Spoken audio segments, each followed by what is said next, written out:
Secunderabad municipal corporation సాధన కోసం BRS ర్యాలీకి పిలుపునిచ్చింది. అయితే ర్యాలీకి పర్మిషన్ లేదంటూ పలువురు బీఆర్ఎస్ నేతలను పోలీసులు అడ్డుకొని అరెస్టు చేశారు.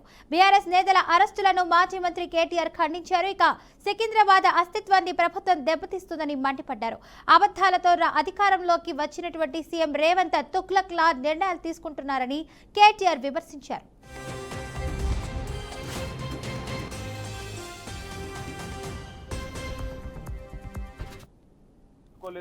హైదరాబాద్ అస్తిత్వాన్ని దెబ్బతీసే ప్రయత్నం చేయలేదు. ఎందుకంటే హైదరాబాద్ అనేది ఒక హైదరాబాద్ ప్రజలకు సంబంధించి కాదు, తెలంగాణ ప్రజలందరికీ గర్వకారణమైన ఒక ఐడెంటిటీ హైదరాబాద్, సికింద్రాబాద్ జంట నగరాలు అంటే మనం చిన్నప్పటి నుంచి వింటున్న మాట.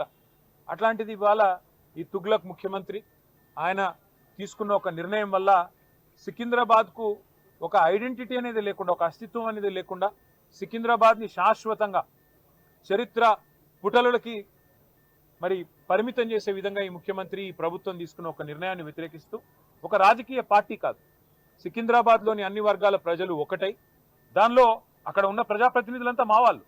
సికింద్రాబాద్ ఎమ్మెల్యేగా పద్మారావు గారు ఉన్నారు, సనత్ నగర్కి శ్రీనివాస్ యాదవ్ గారు ఉన్నారు, అట్లాగే మరి మా నాయకులందరూ ఎమ్మెల్యేలు, ఎమ్మెల్సీలు ఉన్నారు. వారందరినీ కూడా వారు ఆహ్వానించారు. సికింద్రాబాద్కు సంబంధించిన పుర ప్రముఖులు, సికింద్రాబాద్కు సంబంధించిన మరి సికింద్రాబాద్ ప్రేమికులు వారు ఆహ్వానించి, మరి ఇక్కడ పుట్టిన బిడ్డలుగా మరి మీరు కదా కాపాడాలి, ఈ ప్రభుత్వం తుగ్లక్ పనులు చేస్తుంటే మీరేం చెయ్యరా అని వారు మీటింగ్లు పెట్టి పిలిస్తే మేము మా పార్టీగా పోయి చెప్పినాము. ఏం చెప్పాము? ఈ జంట నగరాలు జోడెద్దులు, ఈ జంట నగరాలకు స్పెషల్ ఐడెంటిటీ ఉన్నది. లష్కర్ అంటారు, పట్నం అంటారు. ఇట్లాంటి అస్తిత్వాన్ని దెబ్బతీయకండి, అనవసరంగా తుగ్లక్ పనులు చేయకండి.